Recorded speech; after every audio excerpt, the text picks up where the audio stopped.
সুষ্ঠু নির্বাচনের মাধ্যমে বাংলাদেশের শান্তিপূর্ণ ক্ষমতার হস্তান্তর দেখতে চায় মার্কিন যুক্তরাষ্ট্র। রবিবার বিএনপি মহাসচিবের সঙ্গে দেশটির চার্জ দ্য অ্যাফেয়ার্সের বৈঠকের পর এমনটা জানিয়েছেন দলটির স্থায়ী কমিটির সদস্য আমির খসরু মাহমুদ চৌধুরী। অন্যদিকে স্থায়ী কমিটির আরেক সদস্য সালাউদ্দিন আহমেদ জানিয়েছেন, ক্ষমতায় গেলে বিএনপি শিক্ষা এবং গবেষণায় সর্বোচ্চ গুরুত্ব দেবে। আরও জানাচ্ছেন সুমন মাহমুদ। সকালে বিএনপির মহাসচিব মির্জা ফখরুল ইসলাম আলমগীরের সঙ্গে বৈঠক করেন মার্কিন যুক্তরাষ্ট্রের ঢাকা দূতাবাসের charge d'affaires Tracey Ann Jacobson.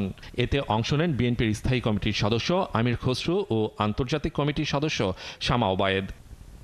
অন্তর্বর্তী সরকার প্রধান ডক্টর ইউনূস ও বিএনপির ভারপ্রাপ্ত চেয়ারম্যান তারেক রহমানের লন্ডন আলোচনাকে বাংলাদেশের রাজনীতির জন্য ইতিবাচক হিসেবে দেখছে যুক্তরাষ্ট্র বলে মির্জা ফখরুলকে জানান ঢাকায় নিযুক্ত দেশটির ভারপ্রাপ্ত রাষ্ট্রদূত।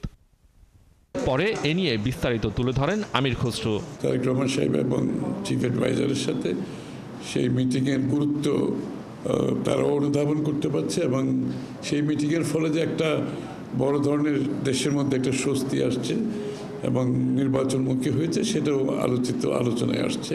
একটা স্বস্তির ব্যাপার। সবাই জানে যে ডেমোক্রেটিক ট্রান্সফরমেশন আমরা যেদিকে যাচ্ছি সেটার একটা দিনক্ষণ মোটামুটি একটি সিদ্ধান্তে আসা গেছে ফেব্রুয়ারি। এটা সকলের জন্য স্বস্তি, শুধু বাংলাদেশের ভিতরে তো না, বাংলাদেশে যারা পার্টনার আছে বিদেশে আমেরিকা সহ সবার জন্য একটা স্বস্তি। অন্যদিকে তারুণ্যের রাষ্ট্র সংলাপ শিক্ষা ও শিক্ষাঙ্গন শীর্ষক এক আলোচনায় যোগ দেন দলের আরেক স্থায়ী কমিটির সদস্য সালাউদ্দিন আহমেদ। এখানে তিনি বলেন, রাজনৈতিক সংস্কৃতির পরিবর্তন করতে হবে, নতুন উদ্ভাবনী চিন্তা কাজে লাগিয়ে হাঁটতে হবে আলোর পথে। দেশে যদি উন্নত শিক্ষা এবং উন্নত মানের রিসার্চ করার সুযোগ থাকে তাহলে সে বিদেশে যাবে। দেশে যদি এমপ্লয়েড হয়ে সে কন্ট্রিবিউট করার সুযোগ পায় তাহলে সে বিদেশে যাবে না। সেই পরিবেশটা নিশ্চিত করার জন্য আমরা কাজ করবো ইনশাআল্লাহ সম্মিলিতভাবে।